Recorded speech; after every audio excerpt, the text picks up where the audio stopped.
ሰላም ጓደኞቼ እንደምን ዋላችሁ? ዛሬ አሁን አንዳንድ ጊዜ ብዙ ጊዜ ቲክቶክ ላይ የሚመጡ እንደዚህ እውነተኛ ትዳር ፈላጊ መስለው የሚመጡ እንትኖች አሉ፣ አጌንስት የሆኑና ለነሱ ስህተት ነው የምትሰሪው፣ እግዚአብሔር ይገስጽሽ፣ አንቺ እውነት ክርስቲያን ነሽ ምናምን ለሚሉ ዛሬ አጭር መልስ አለኝ ማለት ነው። ሁለተኛ ደግሜ ስለ እናንተ ኮመንት ላይ ብትጽፉም እንደማላንብላችሁ ልነግራችሁ አንደኛ።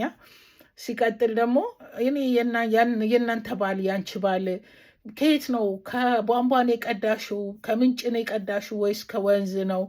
ወይንስ ጎርፍ አምጥቶ ተፍቶት ነው ደጅሽ ላይ ትፍ ብሎ ጎርፉ ሲበርድ ደጅሽ ላይ ወድቆ ያገኘሽው? ወይ ዴሊቨሪ ነው የተደረገልሽ? የትኛው መንገድ ነው? እሺ ትክክል ንገሩኝ። ይሄ የሶሻል ሚዲያ ትክክል አይደለም እንድል የእናንተን ትዳር አገናኝ ያገኛችሁበትን ዘዴ አሁንም ደግሜ እጠይቃችኋለሁ ለአንዴና ለመጨረሻ ጊዜ። እሺ የእናንተ በምን አይነት መንገድ ቢሆን ነው ለእናንተ ትክክል የሚሆነው? የቱ ነው ትክክል?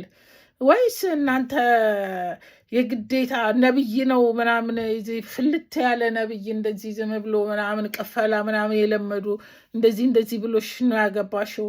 አዶንት አንደርስታንድ ነው ምንድን ነው? ምንድን ነው የምትፈልጉት ከኔ? ለምን አትተውኝም? ተውኝ በቃ። እናንተ ካገባችሁ አትምጡ። እኔ ደግሞ ክርስቲያን ለመሆኔ የእኔ ክርስትና ማረጋገጫ እናንተ አይደላችሁም። እኛ ፈርመን ካልሰጠንሽ አንቺ ክርስቲያን አይደለሽም ማለት እኮ ነው የቀራችሁ። እኔ ልፈርም የአንቺ ክርስትና ማረጋገጫ የሚታወቀው እኔ አዎ ክርስቲያን ናት ብዬ የእግዚአብሔር ማህተብ እኔ እጅ ላይ ነው ያለው። የሆነ ጊዜ የሆነ ሰውዬ መንግስተ ሰማያት መግቢያ እያለ ፓስፖርት ላይ እንትን ሲል ነበረ፣ ወረቀት ላይ ቪዛ ሲመጣላቸው ነበረ። ጉድ እኮ ነው እውነት። እኔ እንዴ ኧረ ተረጋጉ የኔ ልጆች፣ ኧረ ረጋ እንዴ። እኔ አልደረስኩባችሁ። እኔ አላማዬ አላማው አንድና አንድ ነው። ሲጀመር ብዙ እህቶች እንግዲህ ከዚህ በፊትም ተናግሬያለሁ። ብዙ እህቶች ያላገቡ በየሀገሩ ያሉ ወንድ እንኳን 70 80 ቢሆነው አንዳንድ ወንድ ያገባል ዶማይንድ። ግን ሴት ልጅና አበባ አንድ ናቸው። እድሜያቸውን የአበባ ቅጠል ከረገፈ በኋላ ረገፈ ነው እና ሴት ልጅ ያው መውለድ እንኳን ባትችል ቀሪ ዘመኗን ከባሏ ጋር እንድታሳልፍ የህይወት አጋር ካለመኖር ዝም ብላ በቃ ተስፋ ቆርጣ በር ዘግታ ምናምን ያሉ ብዙ ልጆችን የማውቃቸው ራሱ ስላሉ ነው። ከዛ አንድም የተነሳሁት ከዛ ነው። ሁለተኛም ደግሞ ክርስትና ለመስፋት ክርስትና ተተኪ ትውልድ ያስፈልገዋል። ክርስትና ተተኪ አገልጋይ ያስፈልገዋል።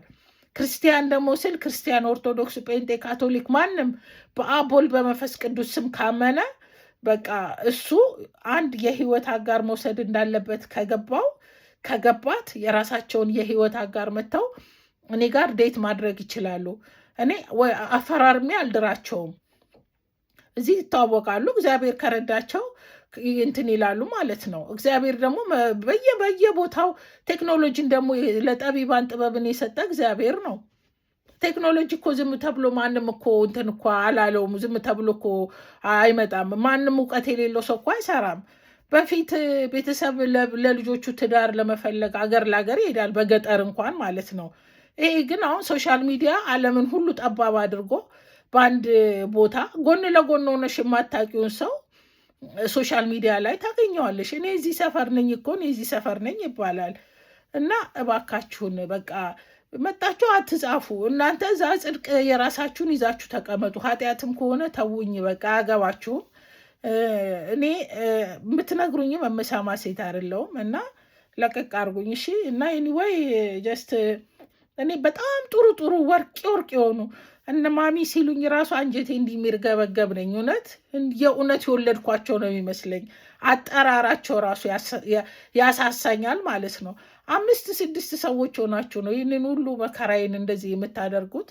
እናንተ የምትሉት ደግሞ እኔ መስሚያዬ እንትን ነው፣ አልሰማም፣ ማንንም አልሰማም። እና ብትተዉ እንደው ይሻላቸዋል። ወይ የራሳችሁን ላይፍ ኤክስፒሪየንስ መታችሁ እኛ እንደዚህ ነው ያገባኑ እንደዚህ ሲሆን ነው ትክክል። በጸሎት ኦፍኮርስ በጸሎት ነው። ግን በጸሎት ታዲያ ምን ከመሬት ነው የፈለቀልሽ? እንደ ችግኝ ተክላችሁት ነው ያበቀላችሁት?